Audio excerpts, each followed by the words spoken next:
मैंने तुझे रोका था मेरी जमीन में काम ना करना। तेरी जुर्रत कैसे हुई है जमीन में काम करने की? क्या हो गया भाईजान, मैं अपनी जमीन में काम कर रहा हूँ। तेरी जमीन कहाँ से होगी? ये तो मेरे बाप की जमीन है। भाईजान मेहरबानी करें, ये जमीन मेरी है। तू मुझे जानता नहीं है, मैं तुझे देख लूंगा। मैं भी तुझे देख लूंगा। मैंने तुझे कहा था नहीं ये मेरी जमीन है।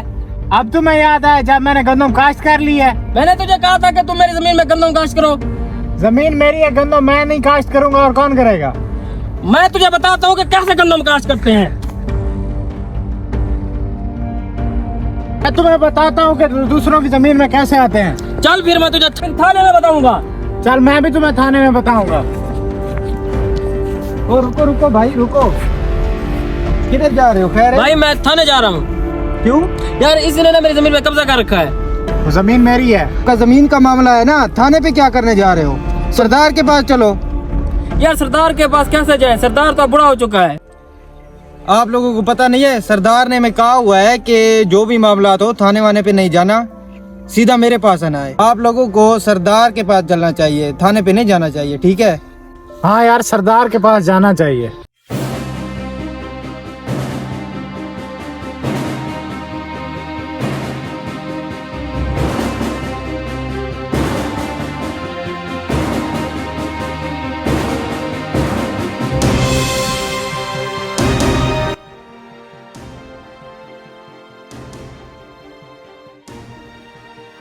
अस्सलाम वालेकुम। वालेकुम सलाम। हाँ भाई जवानों, बताओ क्या मसला है, क्यों इतने गुस्से में हो? सरदार ये जमीन मेरी और मैं लेके रहूंगा। सरदार वो जमीन मेरी है। नहीं नहीं बिल्कुल ये झूठ बोल रहा है, जमीन मेरी है। ये बोलता है अभी मेरी है, मैंने गंदम काश्त कर ली है। सरदार साहब मैं इसको कत्ल कर दूंगा अगर इसने मेरी जमीन वापस ना की।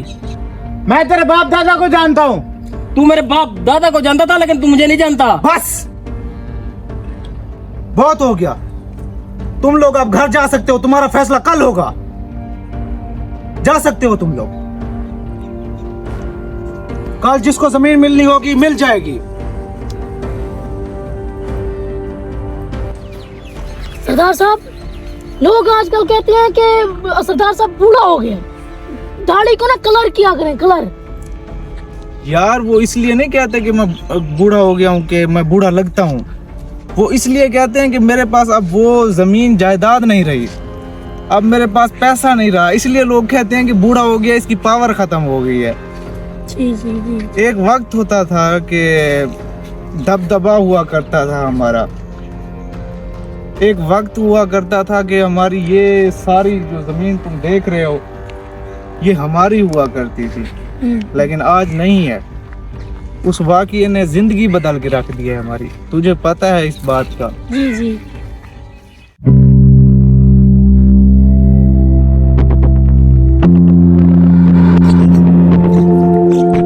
सरदार साहब, सरदार साहब सलाम अलैकुम। और अल्लाह रीता, क्या हाल चाल है तुम्हारे? ठीक, शुक्र अल्हम्दुलिल्लाह। तबीयत कैसी है? ठीक है सर।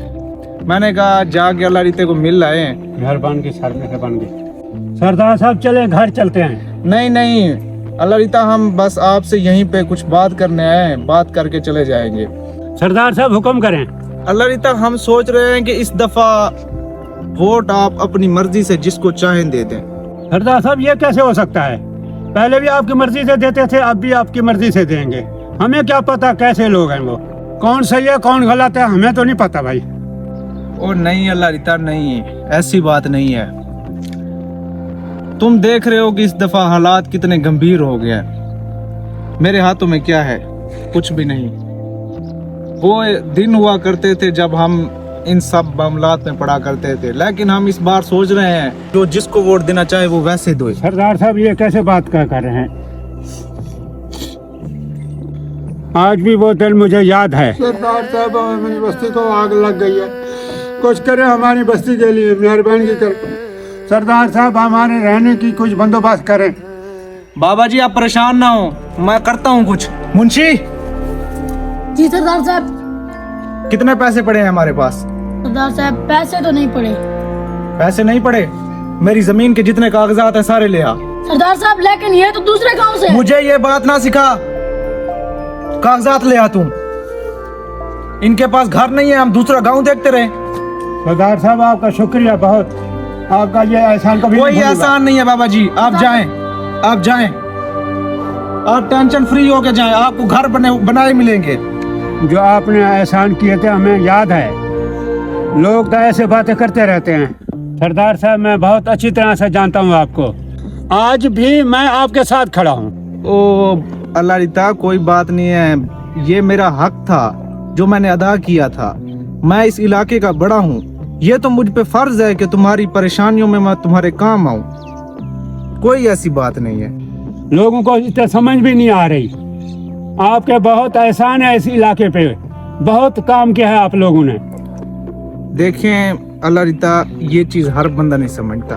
आजकल के नौजवान आ गए हैं, उन्हें नहीं पता कि क्या हुआ है पहले, और उस वाक़ये के बाद आपको भी पता है कि मेरे पास अब कोई पैसा नहीं रहा, कोई मेरी वो दबदबा नहीं रह गया। तो अब तो मैं बिल्कुल ख़त्म हो गया हूँ। लोग फैसले भी बड़ी मुश्किल से मानते हैं मेरे, और ज़्यादातर लोग तो मेरे खिलाफ हो चुके हैं इस इलाके में। अच्छा अल्लाह रिता, मुझे एक बात बताओ, हमें वोट बंदे को देखकर देना चाहिए या वो जिस पार्टी के साथ खड़ा है उसको देखकर देना चाहिए? सरदार साहब, ये आप बेहतर जानते हैं। तो जिसका लीडर अच्छा होगा वो भी अच्छा होगा, जिसका लीडर बुरा होगा वो खुद भी बुरा होगा। ठीक है अल्लाह रिता, हम चलते हैं फिर।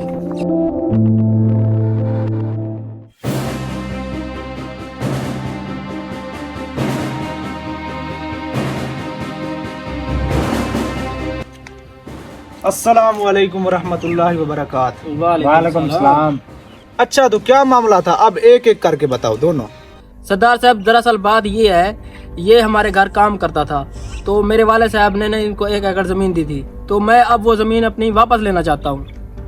हाँ भाई महमूद, ये ठीक कह रहा है। जी सरदार साहब, ये ठीक कह रहे हैं। इस सब के बाद भी तुम अगर कुछ अपनी सफाई में कहना चाहते हो तो कह सकते हो। सरदार साहब, दरअसल बात यह है कि इसके वालिद साहब बहुत अच्छे आदमी थे। उसने मुझे 1 एकड़ ज़मीन दी थी काश्त के लिए। उसने मुझे ज़बान दी थी कि पूरी ज़िंदगी के लिए ये 1 एकड़ तुम्हारे पास रहेगा। अभी ये बोल रहे हैं कि वो मुझे वापस कर दो। आप दोनों की बात मैंने सुन ली है और मुझे समझ आ गई है।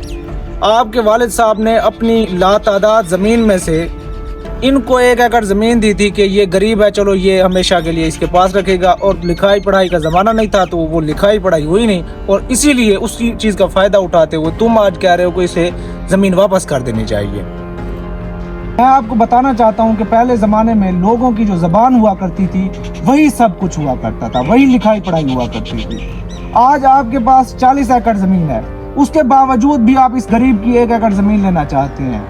मेहरबानी करें, ये ज़मीन इसी को काश्त करने दें और इसी को आप इंतकाल भी कर दें, ठीक है ना? मैं हुक्म देता हूँ कि आप इसे ये ज़मीन दें और इंतकाल करके दें, और आइंदा इसे परेशान ना किया जाए। ठीक है सरदार साहब, जैसा आपका हुक्म।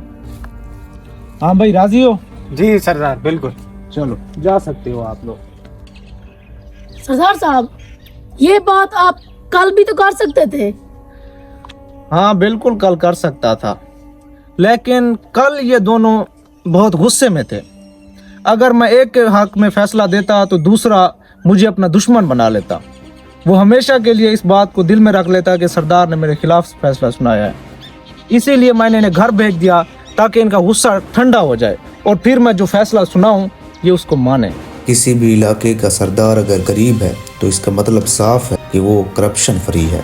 अगर किसी इलाके में कोई सरदार नहीं होगा, कोई बड़ा नहीं होगा, और हर कोई अपना अपना मुंह उठा के चल पड़ेगा, तो यकीन जाने बाहर बड़ी मछलियां बैठी हैं आपको खाने के लिए। लिहाजा जुर्मुट में रहें, अपने घर का बड़ा चुनें, अपने इलाके का बड़ा चुनें, इसके बाद अपने मुल्क का बड़ा चुनें। अपने भाई, अपने दोस्त काशिफ ब्लॉगर को सब्सक्राइब करना बिल्कुल ना भूलिएगा। जज़ाकल्लाह।